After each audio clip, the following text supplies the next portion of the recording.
te demandes avec les panneaux EcoFlow et les batteries, si en branchant plusieurs panneaux en Y avec les prises, il y a un bon rendement ou s'il y a une perte ou s'il y a un problème, eh bien c'est ce que nous allons regarder ensemble avec une batterie, 2 panneaux et voir le résultat que cela peut donner.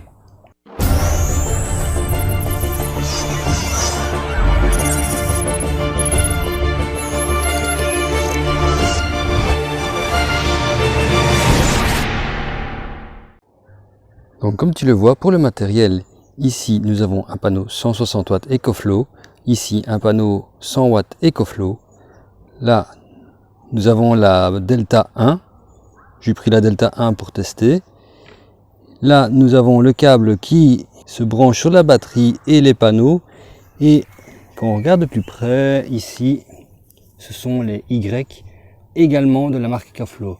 Donc j'essaye bien avec tout le matériel EcoFlow et pas avec un câble qui n'est pas EcoFlow. Comme ça le résultat est crédible et on ne peut pas dire que c'est à cause du câble qu'il y aurait un petit souci s'il y a un souci.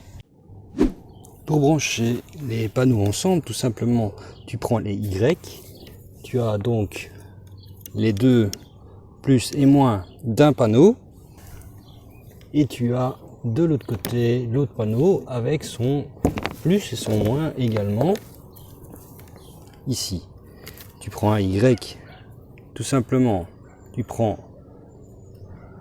le femelle sur un mâle du Y et l'autre panneau, la même chose. Voilà ce qui te donne déjà le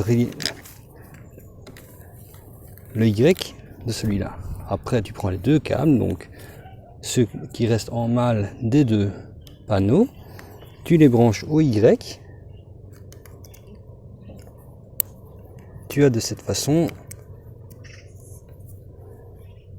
deux panneaux qui sont branchés sur les deux prises comme si c'était un seul panneau. On branche ensuite les deux Y sur la prise pour brancher la batterie, donc tout simplement comme ceci et l'autre dedans, voilà, et on se retrouve tout simplement avec une seule prise qui se branche à la batterie.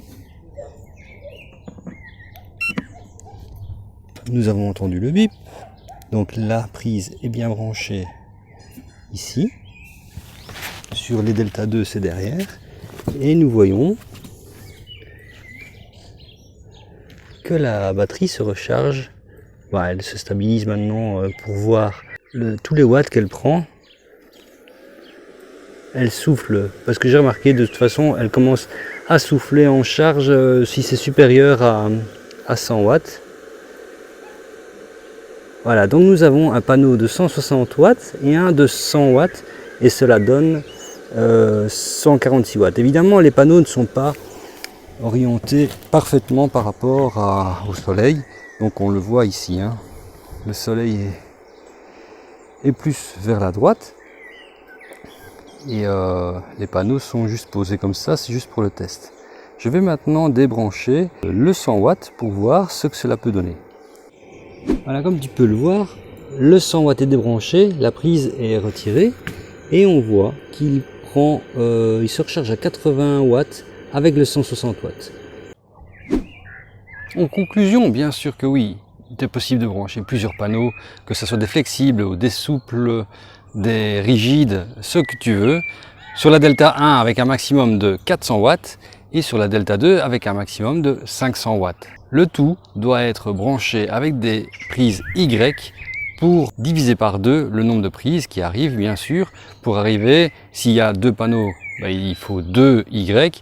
S'il y a 3 panneaux, il faut une paire de Y en plus pour savoir diviser et arriver à la Delta de prise, uniquement une mâle et une femelle, pour brancher dans la prise qui va au panneau solaire normal, comme si tu branchais un seul panneau solaire à la prise dédiée pour la réception solaire. Moi personnellement je suis très content des panneaux solaires de EcoFlow, les flexibles, repliables, ils sont très pratiques, on peut les utiliser comme ça dans le jardin, on peut les utiliser en déplacement, en camping, etc. Et ils sont très efficaces.